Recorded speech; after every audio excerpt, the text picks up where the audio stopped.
For decades, India has imported semiconductors, rented compute power, and written the software that powers the global systems, yet almost never touched the hardware that makes AI computing possible.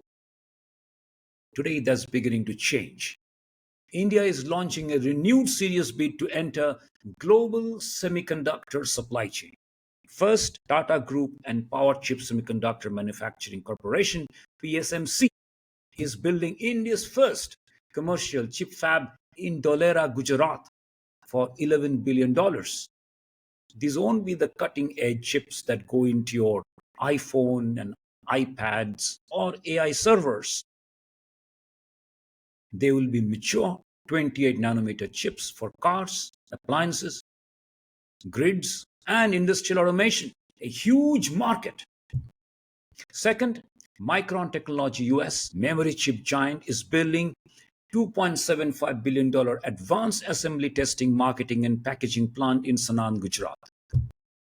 This is where chips are finalized. It is not glamorous, but it's critical. And the Indian government is all in. New Delhi has committed $9.2 billion in subsidies, infrastructure, investments, import duty waivers. Fabs can get up to 50% of their cost covered. It is also slashing the red tape and faster clearance, plug and play industrial parks. But building a fab isn't just concrete and clean air conditioned rooms. It's about an ecosystem. But here is a number that most people miss.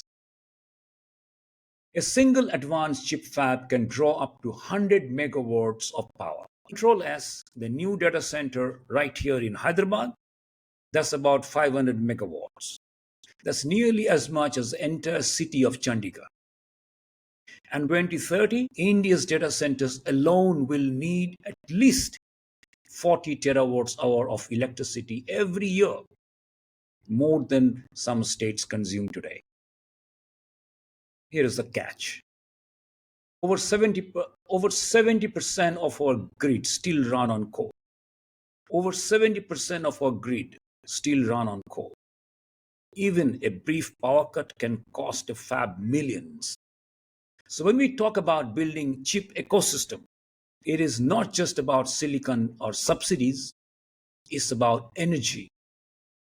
Question is, can India build and deliver massive, reliable, affordable power at scale?